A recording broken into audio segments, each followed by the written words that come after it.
All right, everyone, welcome and good evening to Green White Checker TV. Tonight we have the Area 51 Racing League Indy Series here at Watkins Glen. It's going to be a timed event tonight, so it's going to be scheduled distance of 51 minutes for tonight's race. We'll see how many laps we get underneath us. I think it's going to be over 50 though, or 51, because these lap times are under in the 55-second bracket right now in qualifying. However, got to go over our point standings for tonight's event coming into it. Eric Schaus with an 11-point lead over Craig Forsyth. Those two kind of sneaking things away a little bit. As you can see, David Payton in third, a distant 46 out of the lead. In fourth, you've got Matt Wagner, doing a really good job with those, even coming in late in the season with those two missed races. Without that, he would be right into the thick of things with those top two. In fifth, you have Jim Brooks. Sixth is James Ledford. Seventh, Michael Spell. Eighth, Benjamin Combs. Ninth, Bud Steele. And 10th is Chris Chabot. So yeah, like I mentioned, this is going to be an interesting one. This is the first race at a road course with this series since the new builds with the updated damage model. And more importantly, with the new tire options, as tonight you'll have the option of the primary or the alternate. So I'll say we'll try to keep you up to date on who's got what and where, because that's going to be extremely critical for tonight's event. As I say, the alternates are going to be the red striped tires on the sides, primaries being the black striped tires. And so basically the way it works is the red tires definitely have more grip, and they kind of get up to temperature and start working faster. And you'll probably have better overall track time. However, as the tires wear out, the reds are going to wear out quicker than the blacks, so it might be a advantage to have the primary tires instead of the alternates for a longer run. So with this being a no caution race here, it's just going to be a timed event. We'll be curious to see if anybody has some alternating strategies on what they're going to want to do this evening.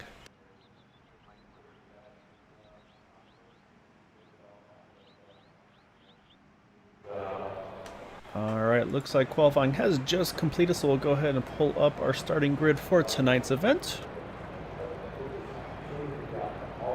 On pole position is going to be the 72 of Eric Schaus.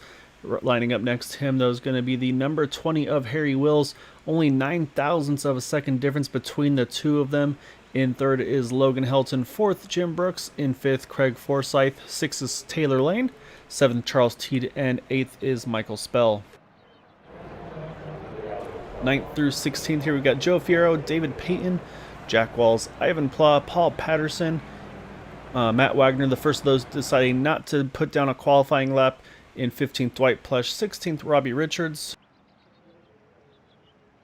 Then in 14th position, we have James Ledford, Jason Bridges, Corey Lane, Benjamin Combs, Gary Corley, and John Brill, rounding out our 22 entries for tonight's event.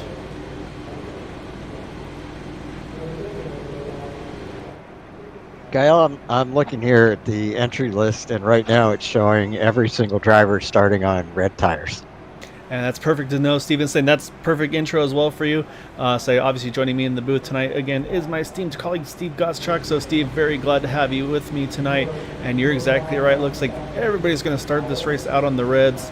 I was curious to see if there'd be any strategies on the reds versus blacks, but Right now, it looks like everybody's going to stick with the alternate reds here, but I believe you have to start with the tires you qualify on, so that actually would make sense. I believe all these drivers most likely qualified with the reds, and thus maybe that's where they're going to be starting tonight's event. So, but that's something, like I said, we'll try our best to keep you abreast of who's where and which tires and everything like that, because there's going to be times where it's a little tricky. Unfortunately, it doesn't really tell us on our screen very easily who has which tires.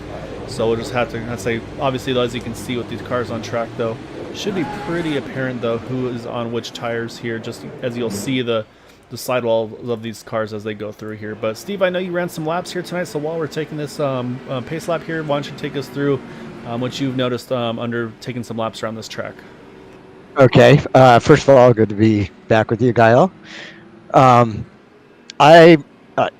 First of all, I'm pretty familiar with Watkins Glen because I've driven it so many times in the Cup cars, but this is the first time I ever drove it in the Indy car, and it's without having the bus stop. It's actually a lot easier than it is in the Cup cars because you just go straight into the carousel, and you just my biggest problem was figuring out in a short amount of time what gears I needed for each turn, and remembering what gear I was in before I got into the turn, so I downshifted enough and not too many times.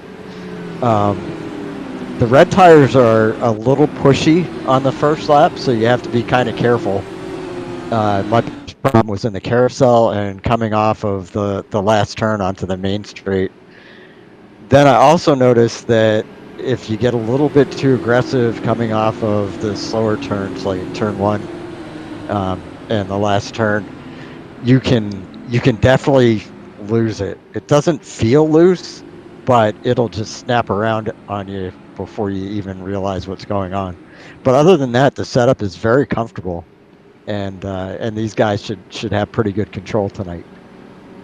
Yeah, so it's gonna be pretty fun to see what they're gonna be able to do here tonight. Like you said, I say right now looks like you said everybody looks to be on the alternate reds here to start this one off. Looks like the 44 Dwight Plesh, he's chosen to start from the pit lane. He wants to maybe just kind of stay out of the chaos to start things off. Maybe kind of thinking to keep it clean. Now it might be his way to the best result here tonight. Again, so there are going to be no cautions here. It's just going to be the local yellows only for incidents. They do have the one fast repair, and again, like I said, race is going to be a timed event, not by laps. So say bear with us there as well as we try to keep things as up to date as we can here. As leader front row here heading through the last turn. And say again, it's going to be the 72 Eric Schaus on the inside, Harry Wills on the outside. Initial start is going to be on the green flag, so once that green flag flies, they are down and away. You can see Eric gets a pretty good jump out on this initial start here. Looks like everybody's trying to get single file here to begin this race. Oh boy, Jim. Oh, well, there we go. Our first wreck in turn 1. So we'll take a look, see who's all caught up in there. I think I saw the 83 of Jack Walls. Oh yeah, lots of trouble here even coming out of. Yeah, you're right, Jim Brooks caught up in that as well. I think that's Charles Teed, I want to say, as well in there, in the 05 car. Yep, that's Charles Teed as well. So some of these cars are already having to take a quick tow here. So well, again, while we're quick early on here, we'll try to jump back, take a quick look, see what happened, and we'll jump back to live action here because I did catch up a lot of cars here. So you see him entering turn number 1. Oh, it looks like Charles Teed just came with a huge head of steam there. Gets into the back of that 76 car. So that's going to send him around. Actually, I almost had it. He's locked down and try to save it, and then unfortunately behind him they kind of all stack up from there. So that's where that incident kind of kicked off. Is saying, he's trying to see who all got into that one. I say there's a lot of cars involved. Unfortunately, as like I said, the 76 was definitely involved. Charles Teed, I think Michael Spell is caught up in it as well. I see Jack Wall's a little bit of trouble as well here. So we are back underway though. So we'll jump back to our leaders here. And it looks like we have a change up front right now. That 20 of Harry Wills, he's taking over the top spot here as they go through the carousel. Okay, this is on lap number 2 now. Again, everything's gonna be happening so quick, and right now you can see also this 27 of Craig Forsyth. He's moved his way up, Steve, now up into second.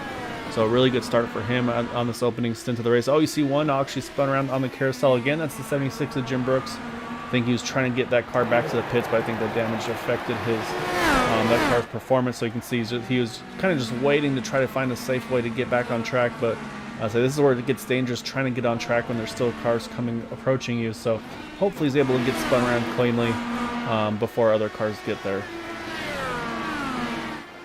So compared to the last couple road courses that we ran here, we've got a new person up, actually 2 new people up front, Harry Wills and Logan Helton, who are both, I think, fairly new to the league.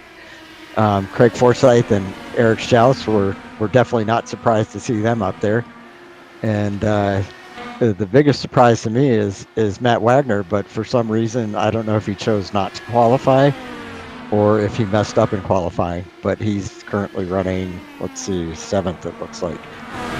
Yeah, you're exactly right. I say Matt Wagner would have been one you expect to see qualifying be right up there at the front. And you're exactly right, though. Harry Wills, he's relatively new to this league here, I say, but he's definitely been one to contend with right off the bat.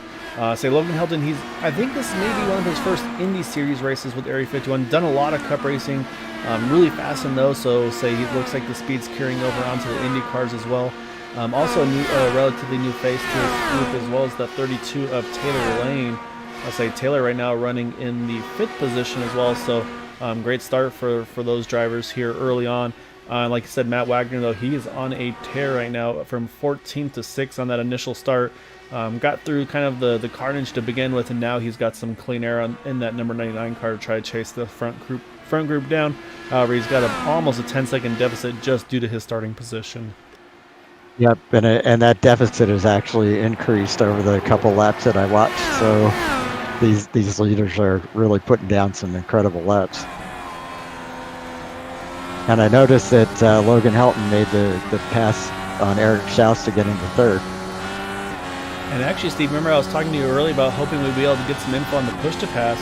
It looks like they have made some updates, because if you notice here, we're right now riding on board with Eric Schaus in the 72 car, showing that 8 push to passes remaining in that middle, that 3rd box on the bottom side. You'll see that yellow box number 8. That's how many push to passes he has remaining. So Eric right now is showing with 8 push to passes. Oh, as you see, one spin off down the carousel. That's actually our race leader, the 20 of Harry Wills. Heavy damage to that car. We'll go back and see what happened, Harry, because he was our race leader going into that turn here. Not sure if there was contact or just may have overshot the turn. Let's go back and take a look. Uh-oh, and Logan Helton just lost it coming off of the final turn. All right, so we're coming into the carousel. So we're watching the 20 of Harry Wills here. And yeah, just the back steps out on him on the entry. Nothing he can do. However, it looks like a single car incident there. So unfortunately, heavy hit for that number 20 machine. So I'm going to try to see if he can get it limped back to the pit stop. Or to the pits, I should say, to make a stop. And like you said, then we'll jump back. Now, let's say we're still in a replay here with now the 63 of Logan Helton. As we'll watch him come through the second to last turn. Like Steve mentioned, coming to the last turn, looks like he had some trouble as well. I think it's exactly like you said, Steve. Just got too aggressive on the throttle, and that thing just stepped out on him. Yep. All right, so let's jump back live here now. So right now, race leader is showing as Craig Forsyth now in that 27 machine. Right now with about a 3-second lead over Eric Schaus. And I say, as you can see, I believe that's still the 20 trying to find his way back to the pits. I say, looks like he's going ahead and try to, instead of taking a tow, trying to limp it back there. However, the 72 car, Eric Schaus, had a lot of pressure from Taylor Lane. But as I say that, here comes the 72. He's hitting the pit lane here, Steve. This is around 45 minutes to go in this event here. So say car looks clean, but I think this might be a strategy call from that 72, maybe trying to work that number backwards right here. Maybe, I don't know. Notice that Matt Wagner had fallen off too, so maybe that's what he did as well. I'm going to have to go back and figure out what happened with him. Yeah, but we look to see on the pit stop side. Yeah, I think something happened to Matt Wagner, because yeah, he's still in the pits a lap down as well. So I think Watkins Glen is biting drivers often and early here at Watkins Glen, while now Craig Forsyth having almost a moment there for Taylor Lane as we're watching coming out of the carousel there. That number 32 car having a close call, but keeps it pointed in the right direction. However, that mistake is going to cost him about a second here. I found what happened with Matt Wagner. He lost it coming off the carousel and did a head-on into the inside wall. So yeah, so this track is definitely, the attrition's picking up quickly here. I'll say we already have, looks like, from 15th to 20th are at least a lap or more down. Unfortunately, I have 2 retirees quickly already as well, including Jack Walls and Charles Teed, who's in that first lap incident. And so actually, double check. Looks like now we have the 65 Gary Corley. Gary's going to hit the pits here. So again, we're talking about the mixed strategies right now. So I think we're seeing some drivers maybe trying to run this first stint long. Some might be trying to save that one for a later part in the run here.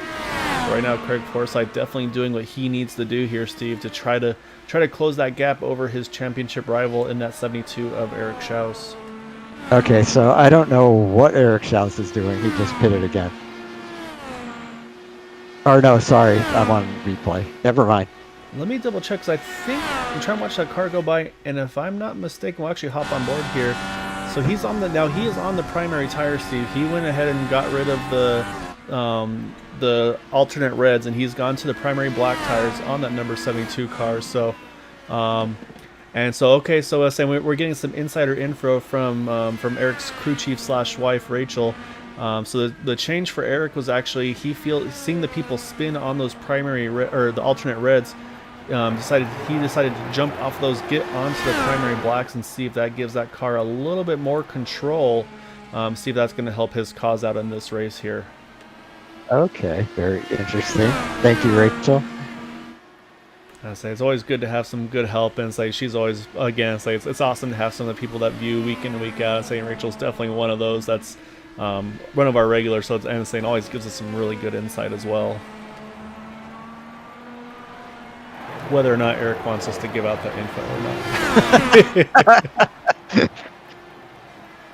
All right, so now we have no one else is listening. Exactly. So actually, second place now hitting the pits, Taylor Lane. So pit window's starting to open here pretty quickly. I think we mentioned, Steve, or we didn't mention, but we were talking before the race. It seemed like the pit window's maybe around 16, maybe 17 if you could stretch it a lap or two. So I think we're seeing these drivers again. Everybody looks like they're hitting the pits a little early. Right now, the only drivers that have yet to make a pit stop are our leader, Craig Forsyth, here in that 27 car. And then also now Joe Fierro, haven't mentioned him yet. He's going to cycle through up into the second position now. Again, he is still yet to make his initial stop of this race. However, from everybody else now in this race, though, they've all made at least a set of pit stops. So right now, Eric Schaus, the first of those out of the pits in the 72 car. And then actually right behind him, Logan Helton. Quick recovery for him in that number 63 car. He is still showing in the top 5 right now. And actually, as I say that, here comes Craig Forsyth in the pits as well.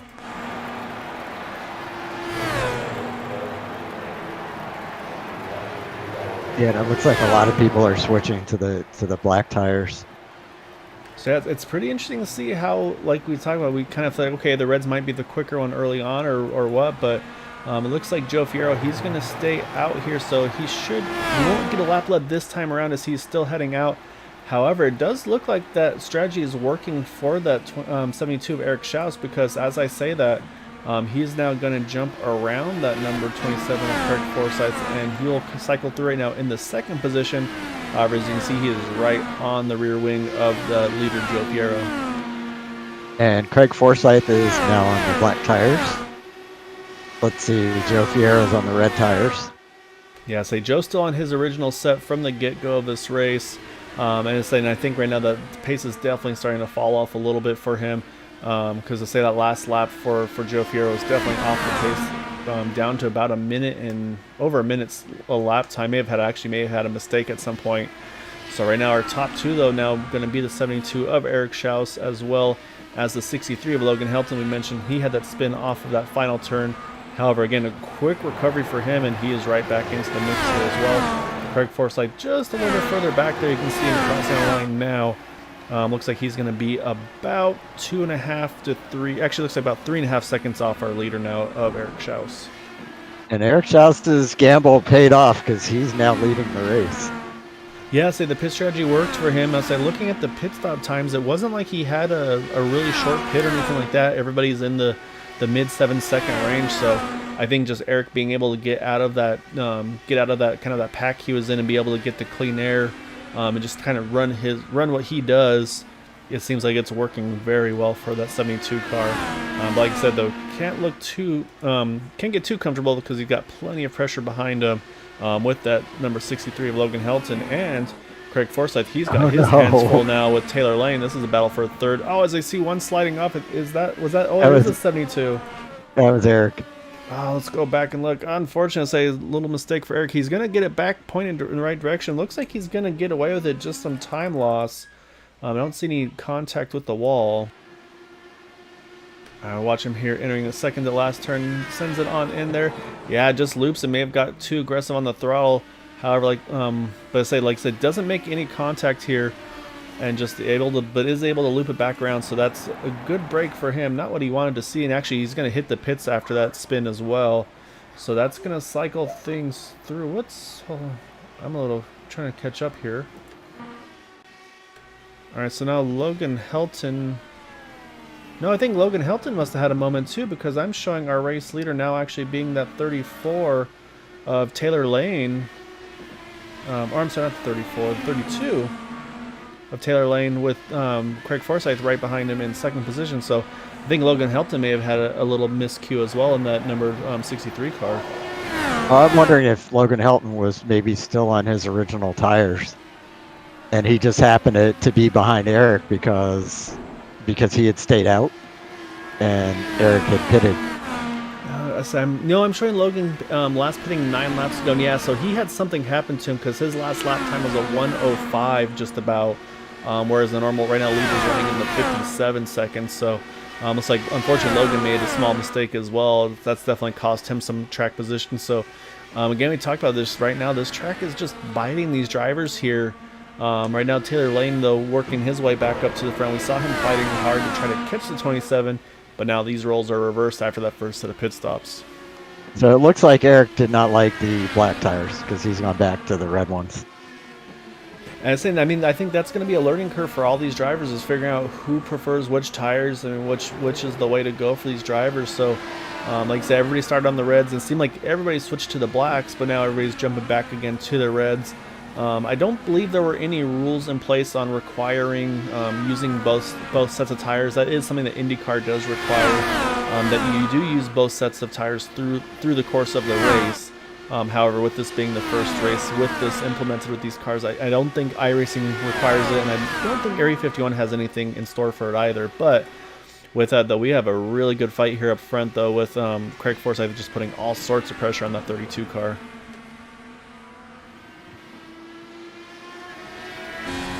So I'm wondering, because we discussed before the race came on that these guys could run like 16 or 17 laps on fuel, but I'm wondering whether they're going to end up all pitting like every 6 or 7 laps because of tires. It really does seem like it, Steve. I'm thinking that these drivers might be just trying to split this race evenly. I know there's obviously the potential of trying to pit really late, maybe take like a small splash at the very end of this race. But again, I mean, we still got a long ways to go. You can see our calculator, or my timing scoring on the left is trying to kind of estimate the lap length right now. It's guessing about 54 laps.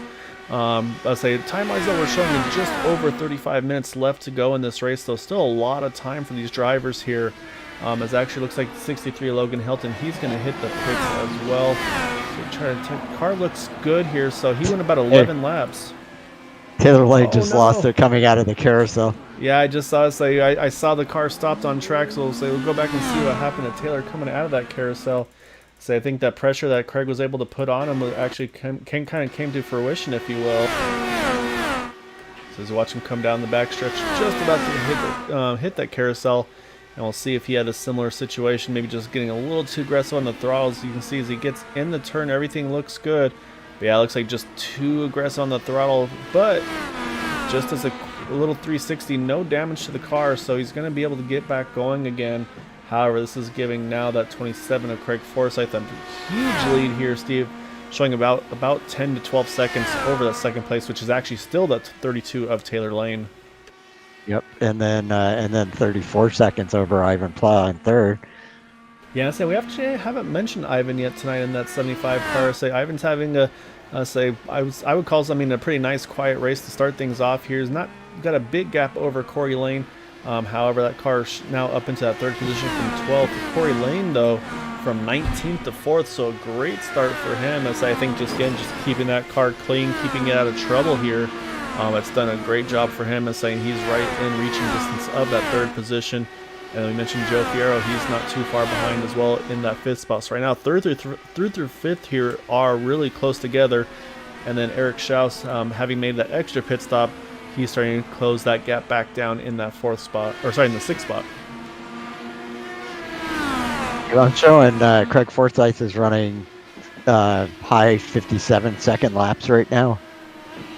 Yeah, he's definitely not backing off. I mean, he was the only car quicker than him last time by was that 72 of Eric Schaus, and it was only by about 0.4 of a second. So, yeah, right now Craig definitely putting some pretty good pace on in that 27 car, as Eric's working to see if he can get around the 75 of Ivan Pla, and he will get that spot to move Eric back up into the top 5. And then we mentioned Corey Lane. He's now into that top 3 position here in that number 10 car. But again, it's going to have a lot of pressure behind him with Joe Fierro there, right there in 4th. Forsyth ran a 58.7 that lap. I would guess that he's probably, I mean, first of all, I think he's on the black tires. And secondly, with such a big gap, I'm thinking he's being extra cautious right now. I mean, whatever he's doing, it's working, because, I mean, even if he's being cautious, I say his lap times are still very stout. Taylor Lane was quicker than the last time by, but again, I mean, he's got so much time to play with here. So you can give up probably a couple tenths at least, even maybe up to half a second or so, just to make sure you keep it on track and not run into any troubles here.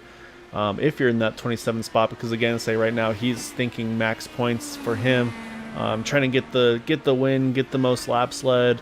I say I don't believe he's had any incident points as well, so if he can have a clean race as well, that's going to give him some bonus points too. So he's going to need to try to get everything he can to close the gap on that number 72 of Eric Schaus.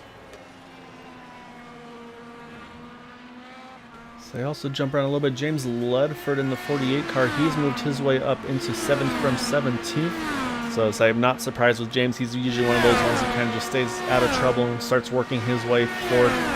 Just kind of letting kind of the casualties, if you will, kind of sort themselves out, and he works his way forward. So it actually looks like Logan Heldon, he just got around him. Logan right now actually pretty much running the fastest laps on track.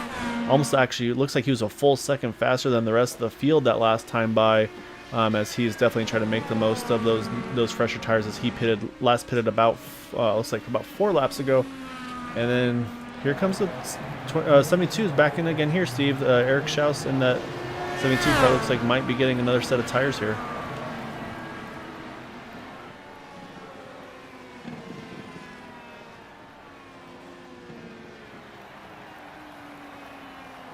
Seems like Eric is running, I guess, about 6 or 7 laps on each set of tires. But Craig Forsyth has already run 10 laps on this set. So I think he's going to run it all the way out. Yeah, it's kind of curious to see. I'm not sure what the strategy is to say. Well, we'll see if we can get some more insider info here. But you're right. I mean, Craig definitely doing a good job. He's already lapped all the way up to looks like the 7th position. Next on his list is going to be that 48 of James Ledford. You can see him just in front of him here. But you're right. So right now we've got a few drivers that are slightly on a longer run here, including Craig Forsyth, Taylor Lane, Corey Lane, Ivan Pla, and James Ledford. Looks like all of those have gone at least 10 to 12 laps on their set of tires here. And right now it doesn't look like Craig's showing any signs of pitting here. And his last lap was a 58.4, so he's pretty consistent with his laps. As you see, the 48 James Ledford lets him on by there. So again, really good respect from these drivers. They know that this might not be the race for them, but they're going to try to make sure that they don't kind of impede, if you will, the leader of the race right now, doing what they can, try to give him clean track. As I said, it's tough at the road courses to be able to do that. So we'll jump back to Corey Lane here. Taylor Lane, apologies. He is in the 2nd spot, still about 15 seconds. So actually looks like about 13 seconds now out of the lead. Was a couple tenths quicker than Craig that last time by, but again, Craig's got a lot of time to play with. As I just in front of Taylor is that 72 of Eric Schaus, who just made that previous pit stop here. So he should have some fresher tires to try to see if he can work his way forward. And I believe we're losing a few more drivers here. I think I just saw the 65 Gary Corley retire a few laps ago. And I believe the 63 of Logan Helton may have just retired as well. So this track definitely is biting right now still.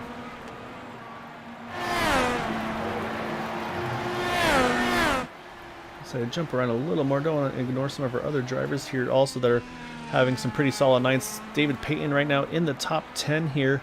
So he's up on lap number 9, about to start lap number 10 of his run. Started in 10th and is currently 9th, so holding pretty steady from his initial starting position. Actually moves up to 8th with that retirement from Logan Helton, so move him up into 8th. Behind him, the 77 of Benjamin Combs from 20th to 9th, so plus 11 for that 77 car. And we have a few more still that are just one lap down, including Robbie Richards in the 12 right behind the 10 of Corey Lane. They're entering turn number 1. Robbie showing in the top 10 now. And behind him, we mentioned that driver starting from the pits, Dwight Plesh in the 44 car. He started from the pits, so I basically started 22nd and who knows how many seconds behind, but he's now up into the 11th spot as well. Cal, I believe you said this is a 30-minute race, right? 51-minute race. 30 minutes? No, 51. Oh, 51. Okay. So I'm still got about curious. 20, just under 28 left. Okay. So I'm really curious to see how far Craig Forsyth stretches this, because he already pitted. He pitted at lap 10. He definitely has to pit. Oh, someone spins right in front. Oh, it's the 76 of Jim Brooks. The 76 car had troubles in that carousel. Looks like he's going to get it pointed back in the right direction, but one more thing for Craig to kind of take a deep breath on and get away from that one, because that was definitely a close call for him as well. Yeah, that was at least the second scary moment that I've seen him have. And so I also need to mention Taylor Lane in the 32. He just made a pit stop, so he's still, I believe, holding on. Yeah, he's still holding on to that second position after the pit stop cycle. Joe Fierro in the 24, not too far behind. However, Taylor's got about 11 lap fresher tires than him, so he'll probably kind of set sail away from here. Now, I want to check to see, though, for Taylor's, what tires is he running? Has he gone back to the alternates? And no, he's staying on the primary blocks as well in that 32. All right, we're up to 15 laps run on this tank of fuel for Craig Forsyth. He's got to be pitting soon. Yeah, so Craig's on lap 15. Corey Lane, James Ledford, they're on lap 16 of their run, so he could, looks like, possibly go one more. However, as you see, he's starting to catch some. Oh, he's actually, Corey Lane there spins off at that second to last turn here, so we'll see if this might be an opportunity for Craig to pit. Nope, he stays out. He's going to go one more here, as he's going to try to get around this lap traffic as well. But again, this is where some of that strategy comes into play as well, Steve, where you need to decide when's your safest time to pit here, because you kind of want to make sure you're not going to get caught traffic in a bad spot. But again, right now with the lead buffer he has, he's doing pretty well. As you can see, actually looks like Paul Patterson's going to get out of the way nicely there, out of the exit of the S's. So Paul right now showing in the 12th position in that number 51 machine. And Craig's last lap was a 58.3. So he's kind of sticking between the low 58s and 59.0s.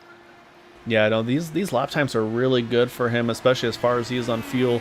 There are not very many cars right now running sub 1 minute lap times here, so we'll watch and see if he's gonna. Here he comes. So Craig is gonna make the pit stop here. This is completing 16 laps under green, and we believe that is just about the max you can run on fuel here at Watkins Glen. All right, so I would note he's pitting at 25 minutes into the race. I guess he's probably gone about maybe 20 minutes on that tank, something like that. So we're going to 51. He's going to have to pit once more for sure. Yeah, I think you're right, Steve. I think he's got one more stop to go. So obviously I'm not great at math, so I mean he's gone about 16 laps. Lap times are just under a minute here. So yeah, so you're right. I think that would be so with that kind of time here, I think you're right. I think he can make it from here on one more stop. So he'll probably try to say, I think he'll do the same thing, probably stretch this one as far as he can, and then go ahead and make that final pit stop. So Unfortunately, looks like one more driver has retired. It is the 90 of John Brills, leaving us 15 cars still on track. Right now, still showing, I believe, we've got 6 cars still on the lead lap with that pit cycle for the 27 car. Let's say right now again for Craig, it looks like he stayed with the primary black tires as well. So, yeah, so right now, let's say, looks like he's cycled through. It looks like about a 7-second gap now between himself and Taylor Lane after that pit stop cycle, though. So, Taylor definitely has closed the gap after that pit stop. And Eric Schaus, with all the trouble that he's had with his tires today, is back up to 4th. So he's still having a pretty good run despite that. So I don't know if they give bonus points for the most pit stops in a race, but if they do, he might be the recipient of that one. Saying again, some more insider info. Rachel's relaying that Eric wants to know how Lewis Hamilton's able to save his tires, but from watching F1 though, I'd say I think usually Lewis is yelling at his crew chief that his tires are shot, and his crew chief just kind of calms him down and is like, no, just keep going, you'll be all right. And yeah, so. And it doesn't hurt to have the best car on track in F1 as well. And actually, one thing to note though, Steve, is Eric is actually back on those alternate reds as well. Okay. Yeah, I think he must have liked those tires better than the black ones, because I think he only did 6 laps on the blacks, and he's been doing reds ever since. I was saying, also trying to keep an eye on the chat here a little bit. So also, unfortunately, one of the early retirees, Matt Wagner, he's also here in the chat. Matt mentioned he actually wound up crashing twice, and he really loves road course racing. So it seems like we mentioned, this track just right now, kind of just no mercy for these drivers here tonight. That's a bummer, because yes, Matt Wagner is extremely good at road courses, and I remember the excitement that we had watching him and Craig and Eric race each other the last couple of road courses that we had. Yeah, those 3 are usually the ones that seems like to keep an eye on. That being said, though, I think this is going to be one of those ones where some of these drivers are going to be just kind of brewing some of the mistakes. We mentioned the 20 of Harry Wills. I think Harry definitely, as we saw, he had some really good pace in his car. He was actually he was leading the race when he went off in entry of the carousel. It looked like just a little bit of too much rear brake for him, so that kind of came back to haunt him there. As we're still watching right now, Eric Schaus right behind Eric, though. You've got Joe Fierro. Joe just pitted, so he's on fresh tires. So this is where the pressure is going to come into play. So, and actually, here you go. Joe's on the push to pass. You see the green bar on the outside. He's got 8 of them remaining. Eric looks like he's going to try to protect the inside line here and see if he can make something happen. But it looks like Joe's going to be able to complete that pass around the outside. However, Eric, though, he still has 8 remaining as well. So Eric can he decided not to use one there as a defensive ploy. I think he's going to save these for later on in the race where he can really go after it. So I'm not sure what changed, but really, really love the fact, though, that we're able to see these drivers, how many push to passes they have available and when they are in use here. Yeah, I remember that was on your big wish list. Yeah, it's a really good thing to have. It makes it a lot more interesting to be able to keep up who's got what where. I have a feeling a lot of these drivers probably are saving theirs until they really need them. However, again, watching lap times, though, slowly but surely, Taylor Lane in that 32 car has just kind of creeping that gap a little bit here. Last time by, he was about 0.3 of a second faster than Craig Forsyth. Both drivers right now running about a second or two. Let's say about a second or two off of their fast laps right now. Yeah, I don't know what Craig's fastest lap would be on the black tires, but he's running about a second faster than his pace once the tires got worn. So I think that he's probably just being cautious, but I don't know. Well, he's going to have to be very cautious here. He's coming into a huge group of traffic. You see the first car there, Dwight Clutch. Dwight's going to move on over down the front stretch, let Craig by. But this is where things get a little tricky. And the fact that he's actually coming into some I wouldn't even say traffic, but he's going to be coming up on to try to lap the 72 of Eric Schaus. Again, these are championship rivals here. So Eric obviously going to want to try to stay on the lead lap. Obviously, again, there's no yellow, so it's not like he can get trapped a lap down with a caution or anything like that. However, let's say if Eric can maybe slow Craig down a little bit here, maybe prevent Craig, or slow him down a little bit to allow Taylor Lane to catch a little bit. but it does not look like that's gonna be the case. Looks like Eric went ahead and let him go. So that's kind of the competition you have, but at the same time, very respectful competition amongst these drivers here. Yeah, for what it's worth, Eric's tires were, let's see, 6 laps older than Craig Forsyth, and Taylor Lane's are 3 laps older. So it'll be interesting to see if Taylor starts to fall off after a little bit. Yeah, see, actually looks like one driver, looks like Michael Spell, he went ahead and let Craig by, so it's going to give him, as right in front of Craig, you see one spin out there on the exit of turn 1, trying to catch the car number. That was the 51, it looks like. Paul Patterson is going to try to get that car looped around, but again, this is a very dangerous place, and you can see, smart call here, Steve. He goes ahead and he lets the car roll back down the banking, that way he doesn't kind of merge all the way back up on track, so really smart driving by Paul Patterson there. Not to try to rejoin the track in basically the racing line there. So obviously not what Paul wanted to have happen, but very smart heads-up driving by him to make sure that that didn't wind up any worse than it was. Yep, that's thoughtful and respectful.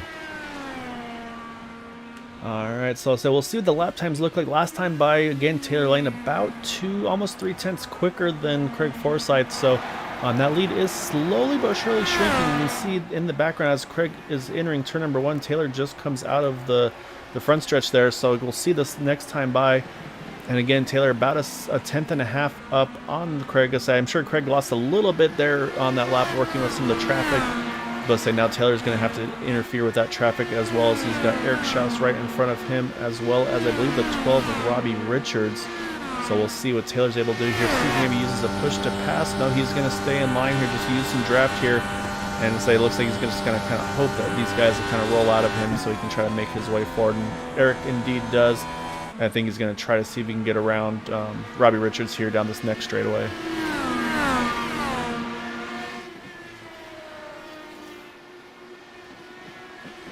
So right now, this is the main battle here, really, is between these two, the 27 and the 32 here. As unfortunately, Taylor not able to get the pass done on Robbie Richards there that last time by. It looks like he's going to be able to get a good run here on the front stretch, though. I think we will see him most likely. No, actually, no. Robbie still is going to hold on here. So this is exactly the opposite of what Taylor wants to see happen. And as I say that, car exiting the pits just for good measure. However, he's able to get around that car cleanly. Craig. Go ahead. Craig Forsyth just caught and passed Jim Brooks heading into the carousel, so that's one less danger point. He gets to have a free run through the carousel here. Looks like Taylor Lane is going to get that spot from the 12 of Robbie Richards. Actually, looks like that. I think in doing so, looks like the 12 car actually looped it there in the carousel. Get it pointed back in the right direction. Doesn't look like any damage to the car, but yeah, and that's kind of where I go for is the strategy call on the pit stops and letting drivers by. To me, it's so much easier to do it on the straightaway. That way, you don't have to kind of miss your braking points and things of that nature. You can just kind of go where you're more comfortable with it, if that makes any sense. It does. It makes a lot of sense. It's almost like a Darlington, you know. It's like, oh, you know what? I'm gonna let you by in the straightaways, and let's just run the corners nice and I mean, there's always, anytime you go side by side with somebody in a turn, you increase the risks. Yeah, that's exactly right. So we're just about 15 minutes to go in this race. We're at 15:30 here. Again, right now, Craig Forsyth still doing a great job here, stretching that gap a little bit after that last time by with Taylor Lane losing a little bit of time in the traffic there. However, both cars in right now, Craig's in some really nice clean air. Taylor's going to catch that 76 and the 24 here shortly. But right now, and actually, as I say that, here comes Taylor Lane going to hit the pits in that 32 car. So the question now is, can Taylor make it to the end from this point in the race, or will he still have to make one more stop? So he's pitting here now with just under 15 minutes to go in this race. Let's see, he had last pitted at lap 23, so that would be 13 laps on that set of tires. So kind of surprised that he pitted there, because I think it's going to be, I don't know if he's going to be able to stretch it that far. It's going to be interesting to see. It looks like he's going to come out in some clean traffic. Eric Schaus, he's hitting the pits one more time. So we kind of joked about Eric's going to have the the award for most pit stops in tonight's race. Unfortunately, it looks like we have 2 more retirements now, though. Jason Bridges and Robbie Richards, I see both those cars looking as if they have retired from the event. So, again, attrition really picking up here, because right now it looks like we're going to do a quick count here, but I want to say we have about 8 cars that have retired from tonight's event. Yeah, I'm actually surprised at least from my experience in practice, that so many people are having that much trouble tonight. Yeah, I don't know if it's the fact that it's the classic version of Watkins Glen without the bus stop to maybe slow things down a little bit or what, but yeah, it's definitely has been a tricky one tonight. It's like track temperature and everything isn't too bad. It's 72 degrees ambient, 98 degrees track temp, so not too hot. So it should still be pretty drivable here. I was saying what I'm also going to keep an eye on next time by, though, Steve, is going to be right now Taylor is in really clean air here. As I say, Craig Forsyth, he's working on catching James Ledford here. However, that 32 car, though, he's got nobody within about 10 seconds in front or behind him. So if you're going to try to make some lap time right now, is going to be the time to do it. And I was saying, I'm going to check. Looks like he stays on the primary blacks as well. So that's going to be, hopefully, again, that should, if everything is set correctly, this should be the tires that get him to the end here. And Craig is running high 57s, low 58s right now. Yeah, you're right. 57.9 that last time by. His best lap, which is he was fastest car, or he has the fastest lap of the race as well, to 55.7. So he's dropped about two seconds off his fastest lap. Like I said, he's got about 3 more laps that he can go on fuel. Basically on if he has to max it out or not. So that's going to be the next question: is does Craig have to run this thing out all the way on fuel? Looks like Corey Lane, he's hitting the pits in the 10 car. Again, should be his last scheduled stop of the race. We'll still see at some point the 27 of Craig Forsyth, the 24 of Joe Fierro, as well as the 38 of David Payton, the 48 of James Ledford. All of those drivers, I think, will have to pit at least one more time. Or I think we'll have to pit one more time, I should say, to make it to the end. Drivers that we think could stretch it to the end here. Actually, as I said, I'll hold on a second because Craig catches traffic just at the wrong time there. You see Corey Lane just coming out of the pits in front of him there. It's going to cost Craig a little bit of time there through the S's, and now he's going to have the 88 of Michael Spell in front of him. And yeah, sure enough though, Steve, Taylor Lane ran a 57.862 to Craig's 58.3, so about a half a second quicker. So we'll see if that short pit strategy works for that 32 car. Well, let's see if we can do a little math here. Craig Forsyth last pitted with about 25 minutes, I believe. So he's gone another 14 minutes since then. We still have 21 minutes to go in the race. He's gonna have to pit once more after this. I think we're down to about 11 minutes remaining, if I'm not mistaken, in the race here. So I'm trying to bounce between everything. So our ticker on the left says we've got about 12, or I should say about 13 laps to go, with about 11 minutes left in this one. So that's right. It's going to be interesting.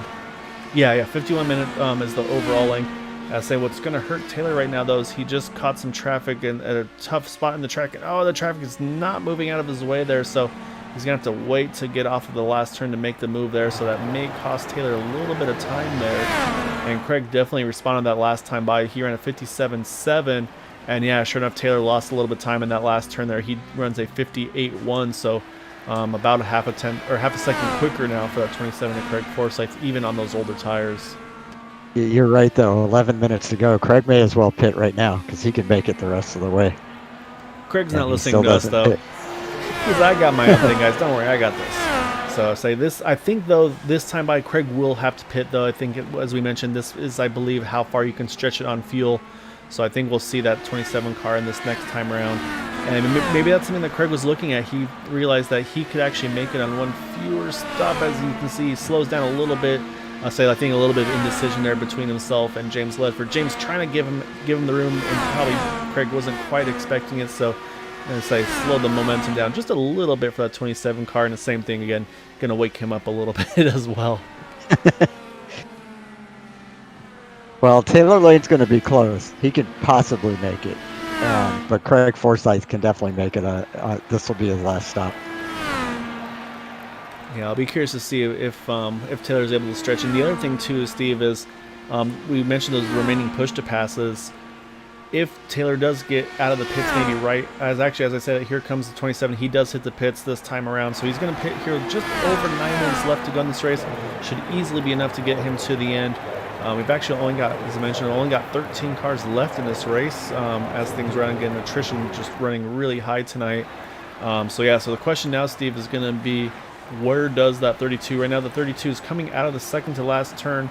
So we'll see. Again, these pit stops are pretty quick for these Indy cars, but say Taylor Lane is already heading down the front stretch here, so I think it's going to be probably within about a 5-second or so gap between these top two.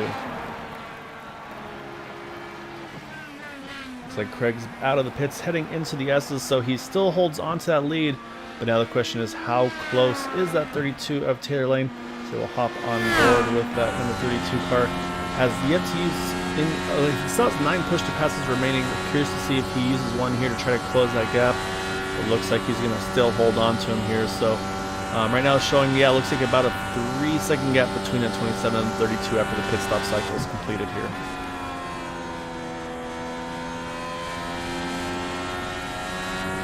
Okay, so let's see. Taylor Lane last pitted on lap 36. Joe Fierro is in third, pitted on lap 39. I think he can probably make it to the end without having to pit again. And Eric Schaus pitted at lap 35. He can maybe make it, but based on what he's been doing, I'm going to guess he's going to pit once more. Well, I mean, he's got the pit stop record to fight for Eric. So I think we'll see Eric in one more time just for the sake of the pit strategy. But no, actually, Rachel was letting us know. So I'm not sure what the setting was, but I guess Eric had some sort of setting on the wrong, basically had the wrong setting on, and so basically his tires have just been kind of just chewing through the tires apparently because of that setting. So I'll try to get some more info on that one if we can, because that would be really curious to see what it was that was set incorrectly for Eric to do that. So obviously we do have the front and rear ARBs that could have been part of it, as well as the I'm trying to remember the other one that you can adjust in those cars. These cars do have some onboard adjustments that you can make other than just brake bias. So just one of those is not where he wanted it to be, unfortunately. Yeah, I'm really curious about that too.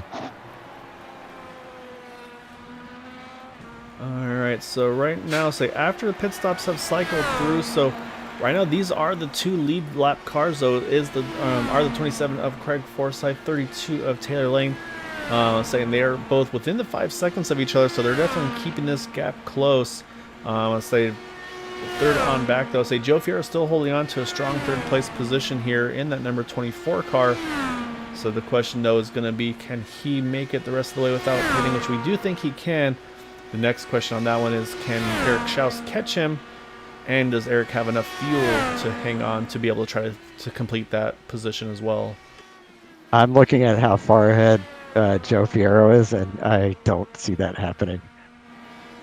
It's not too far, actually, Steve. I was looking at that too. Actually, they're like coming here, entering the second to last turn. They're on the same straightaway.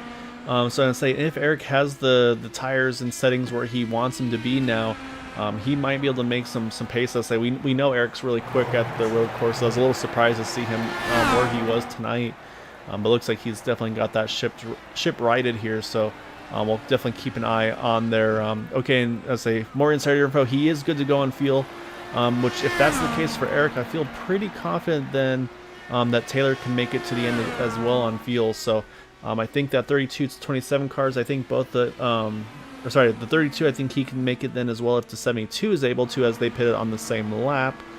So it's going to be interesting to see here, though, Steve. So, and lap time wise, actually Joe Fierro last time by was actually a little quicker still than Eric. So Joe doing what he needs to do to hold on to that third spot.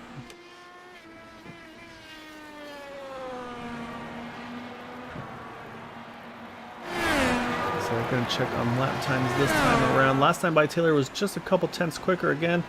We'll see as they come around this time by. And actually this time Craig puts down a pretty solid lap there, 57.3 to Taylor's 57.8. So he's going to stretch it back out again by just about a half a second, as he's also working on some lap traffic down the backstretch, trying to steal a little bit of a draft, it looked like, as well. I believe that was off of Corey Lane. And I think Looks like Taylor's going to be trying to do the same here as he goes around, trying to catch the car number there. That is the 75 of Ivan Pla. See, Ivan right now still holding on a top 10 position in 9th. And yeah, Craig's, he also has 6 laps fresher tires than Taylor Lane. So I'm pretty sure he's going to be able to hold on to that spot.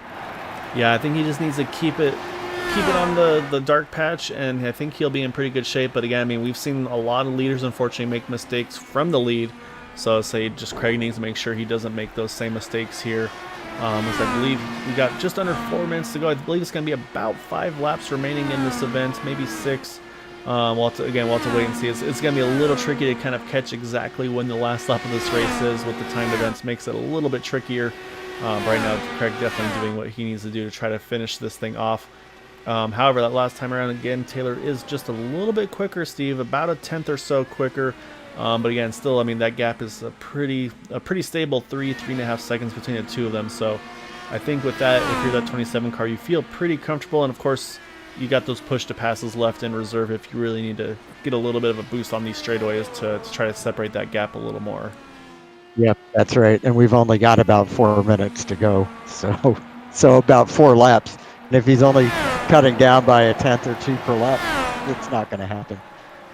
Yeah, this looks like last time by about 4/10 for Taylor Lane closing the gap on Craig.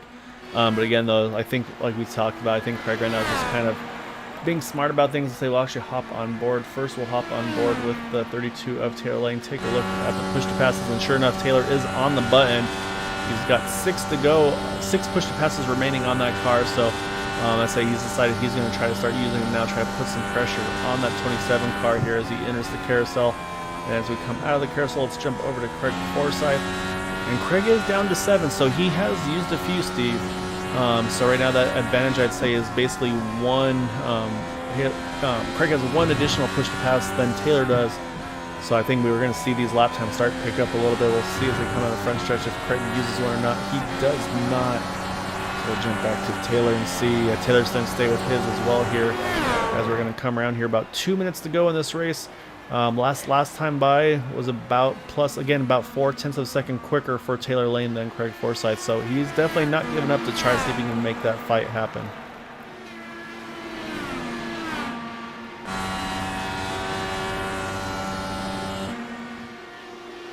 So are we still at 6 push to passes for Taylor and 7 for Craig? Yes, I believe. Yeah, it's right now. I believe. Well, last we checked, yeah, it was 6 for Taylor, 7 for Craig. As Craig's going to come around that lap car on the outside here, down the back stretch here. As you see, Taylor's trying to steal some draft off of, I believe, again, I think that's the 10 of Corey Lane. As Craig just got around the 77 of Benjamin Combs. As we're going to come across here with just over a minute to go. So I believe we're going to be, as you can see the ticker on the left saying it's 5 to go. It's definitely not 5 laps to go here. I think this is going to be pretty much here. I think this is going to be the 2 to go mark at this point in the race here, Steve. Oh, I got to give Taylor Lane credit. I mean, he's making a furious run towards the front here. Yeah, and he's got it under 3 seconds now, and again about a half a second quicker than Craig. And again, I think Craig is just trying to play it safe here. Doesn't want to do anything too aggressive here. However, he's got to be careful because he's a lot of traffic coming up in front of him. First, it's going to be James Ledford in the 48. James gives him plenty of room on the entry there. Let's say so he's going to let Craig get on by there. So that's going to be 2 more cars for Craig, which I believe are the 88 of Michael Spell and the 44 of Dwight Plesh. As you can see, again, here comes Taylor Lane down. Now that gap down to about 2 seconds as they're coming through the last 2 turns here. Oh, actually, no, Taylor Lane spins. No. So Taylor's going to loop it here. Again, I think this is going to be the white flag this time around. So we're going to be about 10 seconds here. So I think this should be the white flag of the race here. But I'll say we'll jump back to Taylor Lane. Does get it pointed back in the right direction. I'll say, again, no harm, no foul here. Just a simple loop. Say he was giving it everything he had there. And I mean, really, there's no reason not to at that point because, again, he's got a huge gap over those cars behind him. So I'll say it shouldn't affect his final result for tonight. But back up front, though, Craig Forsyth is on his final lap here at Watkins Glen. Going to try to finish this thing off here with the win from the 5th place starting position. So we'll look a little further around on track. Looks like Joe Fierro is going to be able to hold off Eric Schaus as well for that third position final spot on the podium. However, tonight's going to be going, well, I should say after 2 more turns, plus I won't jinx it. Let's say coming through the final turn though, tonight's going to go to that 27 of Craig Forsyth though, going to get the win here tonight at Watkins Glen. As he crosses line to take the win here tonight. Behind him, not again, as they made a really great charge. It was a really exciting push there for Taylor Lane, putting some serious laps down. Just unfortunately got a little too aggressive there, but Taylor Lane's going to still be able to bring this thing home in second place. So hats off to Taylor, great run for him. And then jump back to our third position car in that 24 of Joe Fierro. He's going to finish a lap down, but still going to get a podium here tonight. That's just the pace that those top 2 had this evening, and of course the attrition as well. But Joe Fierro going to bring it home in that third spot. And Eric Schaus coming home 4th. You mentioned that he probably has the pit stop record. I was thinking he probably also has the record for how much he spent on tires tonight. Yeah, he might have to buy some ramen for the next couple of weeks to offset that tire bill. So you can see, I think a lot of these drivers just say, obviously Craig Forsyth celebrated the win, but you see some other drivers there doing some burnouts as well. I think for them, some of that might just be like, hey man, we made it to the end of this race. That's worth the celebration in itself there. Yeah, that would be my celebration if I was out there. All right, so we're going to jump around. So we'll try to pull up our drivers here and get some interviews with them. So give us just a moment, and we'll get everybody pulled up and get an interview with our top 3.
All right, so unfortunately, I'm not seeing our third place finisher, Joe Fierro. So hopefully, if he comes back on, we'll try to grab him.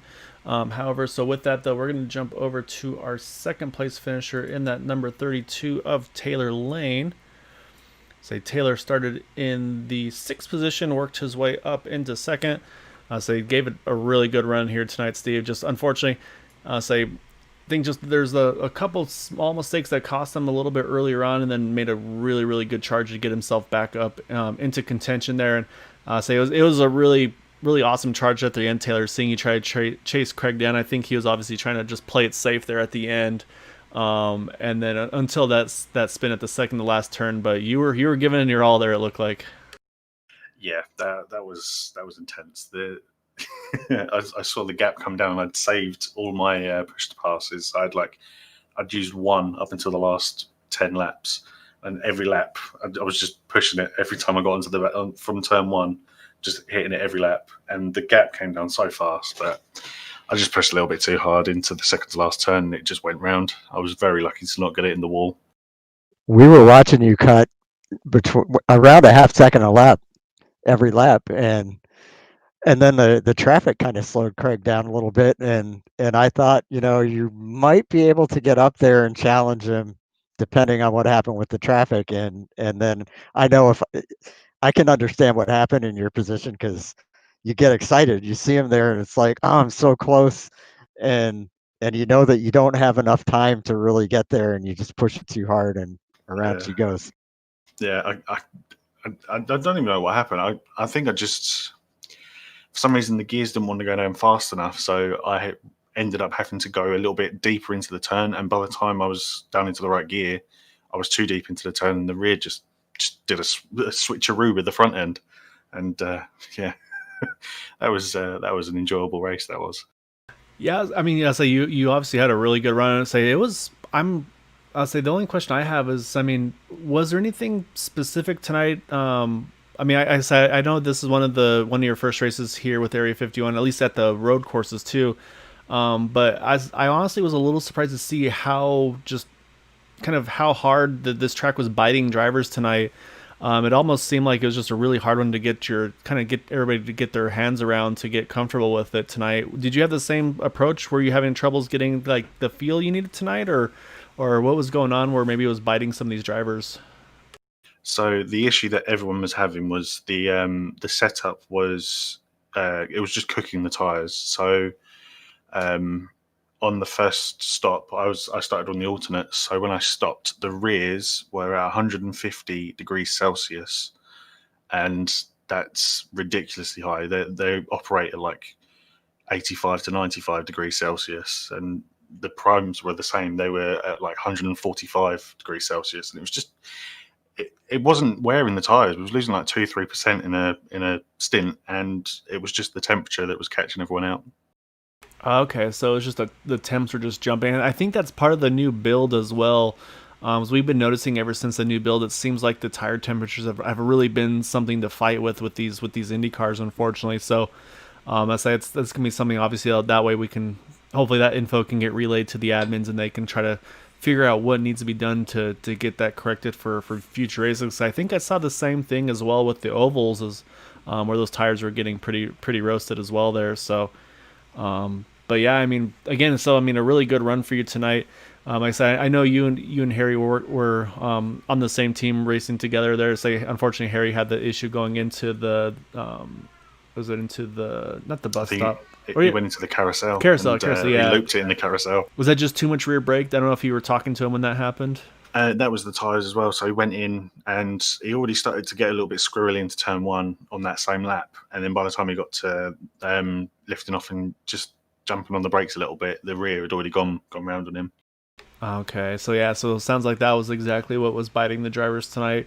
So we had a few drivers that were kind of joking that they were, like chewing through the tires, and Craig was, I guess, the Lewis Hamilton of the field, able to keep those tires going for a long time tonight. So, but yeah, I mean, just shouting at his engineers, Bono, my tires. Yeah, exactly.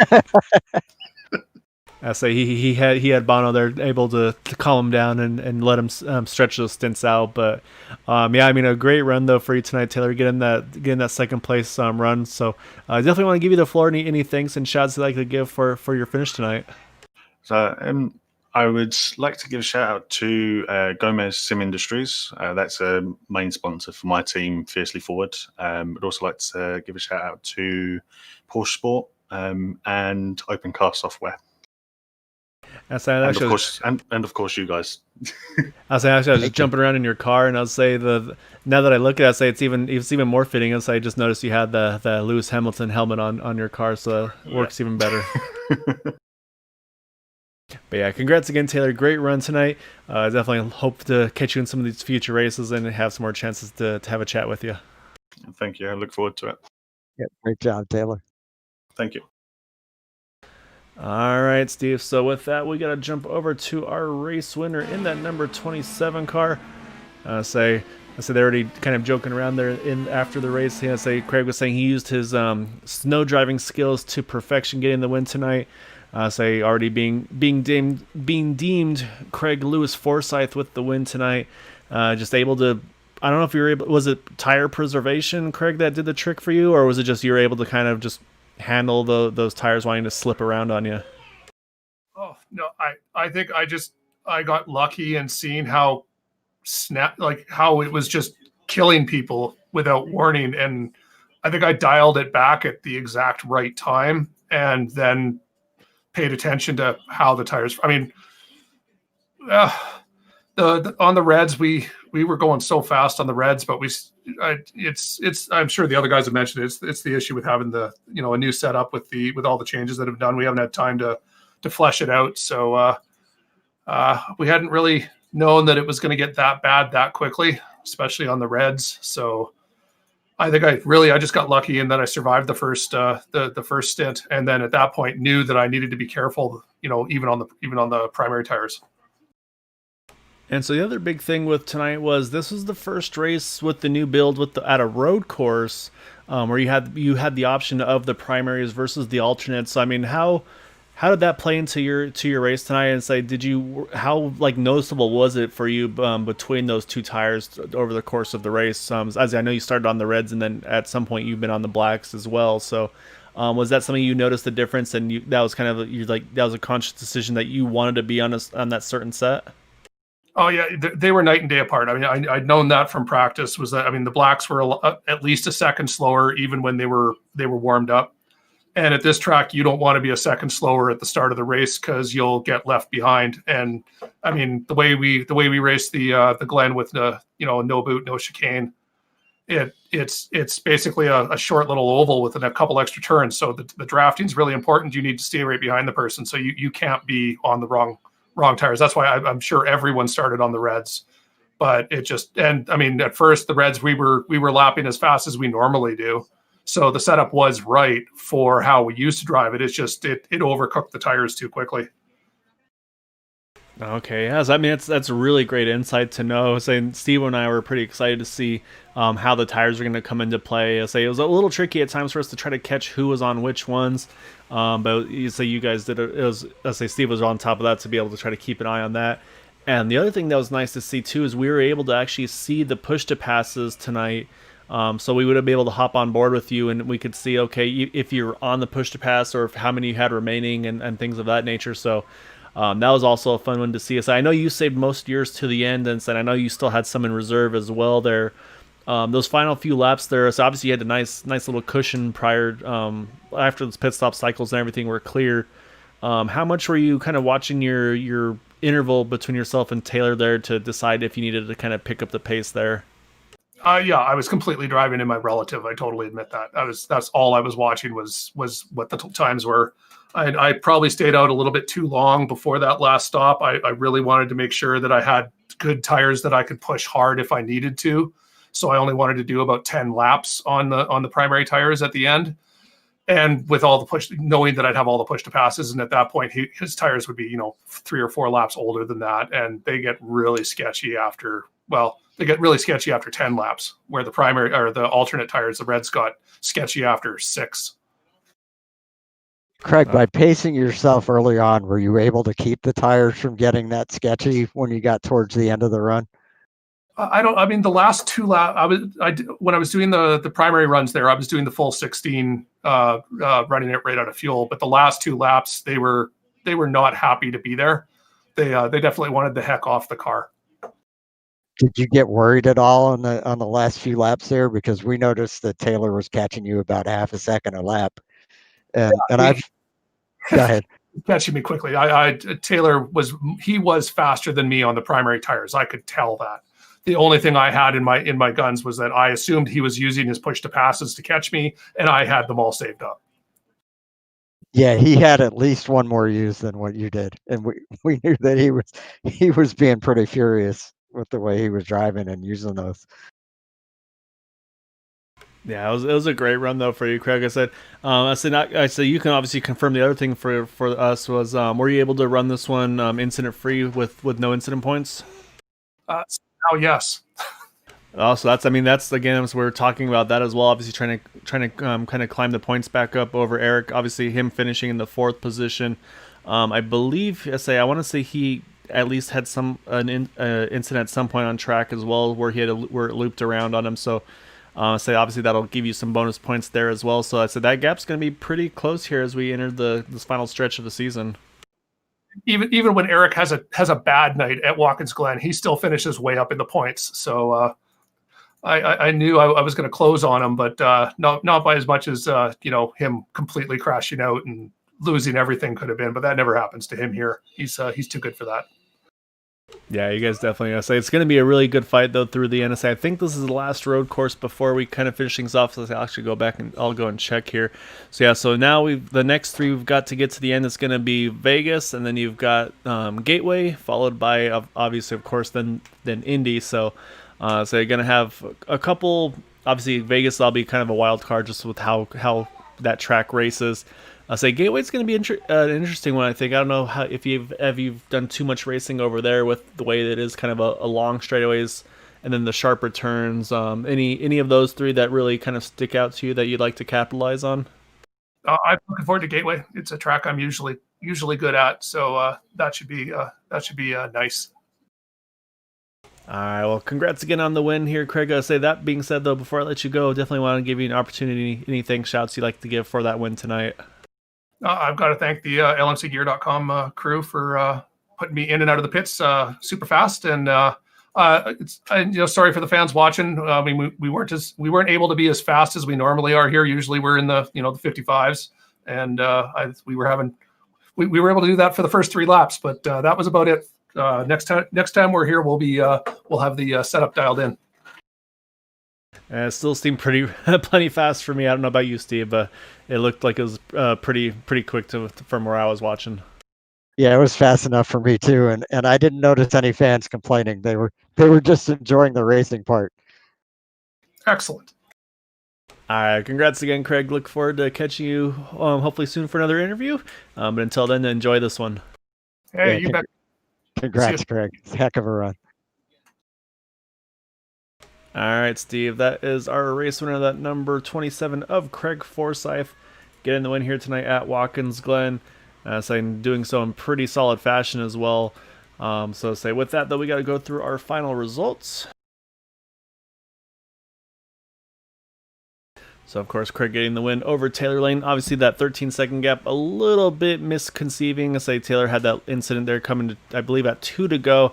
Definitely was trying to give it everything he had to try to see if he could get a chance at the win. Again, unfortunately, didn't get an interview with Joe Fierro, but a great third-place finish for him, able to hold off that 72 of Eric Schaus.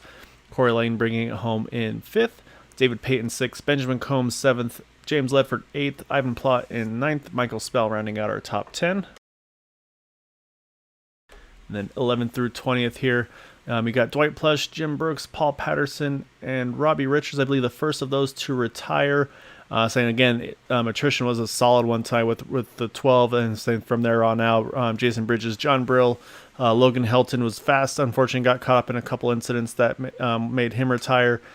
Gary Corley, same thing for Matt Wagner, Harry Wills. Those 2 drivers definitely very quick tonight. Just unfortunately caught up in some incidents that forced them to retire. And Jack Walls, Charles Teed being 21st and 22nd, 51 and 52 laps down. All right, Steve. So that is Watkins Glen tonight. Without the bus stop, kind of the classic, I guess, version of it, if you will. And it did not disappoint. This was a very aggressive, fast race tonight. And obviously with the tire temperatures came into play, and that made it just that much more of a handful for these drivers. Yeah, it was definitely a little different than what we're used to seeing with these guys running on road courses, but I'm sure that once they get the setup ironed out, we're going to see them running right together all the way through the race like what we saw in the last couple. But still, it was very competitive, and for Taylor Lane to still have a shot at Craig there at the end was pretty exciting. And Joe Fierro and Eric Schaus had a pretty good battle going there for 3rd and 4th. But it's just unfortunate that there's such a major change between the last build and this build, that there's a big learning curve for the people doing the setups, a big learning curve for the drivers, and it's going to take a little while to get all the kinks ironed out here. Yeah, that's exactly right. It's just with these big changes, I mean, it's almost like you almost have to build these setups from scratch again, or maybe even take the default Indy setup and then tweak it to get back to what you used to have. So again, I say these guys spend lots of time doing that, and saying really appreciate all the time behind the scenes that they do to make that happen for these drivers. But yeah, so say again, great job tonight for our top 3. Of course, congrats to our race winner, Craig Forsyth. And so we'll be back again on Thursday night for the Cup Series, and then Sunday night for the Super Speedway Cup Series. So as always, if you can, please try to stay home, stay safe, wash your hands. And for myself and Steve, until Thursday, have a good night. Night, everyone.